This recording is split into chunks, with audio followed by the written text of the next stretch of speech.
Pada suatu hari yang gelap dan hening, seorang pria bernama Denny memutuskan untuk menghabiskan waktu di hutan yang terletak di luar kota.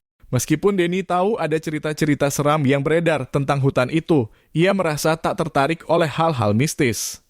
Saat matahari mulai tenggelam dan kesejukan malam melanda, Denny merasa sebuah aura mencekam mengitari hutan tersebut. Namun, ia menolak untuk mengindahkan perasaan tersebut dan melanjutkan perjalanannya. Tiba-tiba, ia mendengar suara langkah kaki yang pelan dari balik semak-semak berduri. Denny berusaha mengabaikan suara itu dan terus melangkah maju. Namun semakin lama semakin kuat dan jelas suara langkah itu terdengar seolah ada seseorang yang mengikutinya dengan sengaja. Takut membalikan badan, Denny semakin mempercepat langkahnya. Namun suara langkah itu tetap berada di belakangnya, mengikuti setiap gerakannya seperti bayangan yang tak pernah lepas. Hutan yang sepi dan gelap membuat jantung Denny berdegup semakin cepat. Setelah beberapa saat merasa terus dikejar, Denny mencoba melarikan diri dengan berlari secepat-cepatnya ke arah terbuka. Namun suara langkah itu ternyata malah semakin mendekat, membuatnya semakin panik. Akhirnya Denny memutuskan untuk berhenti dan bersembunyi di balik pohon besar. Dia berharap bahwa sosok yang mengikutinya akan melintas begitu saja.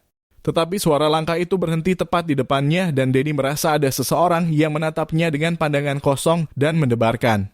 Pada saat itulah, Denny menyadari bahwa suara langkah itu sebenarnya adalah suara langkahnya sendiri.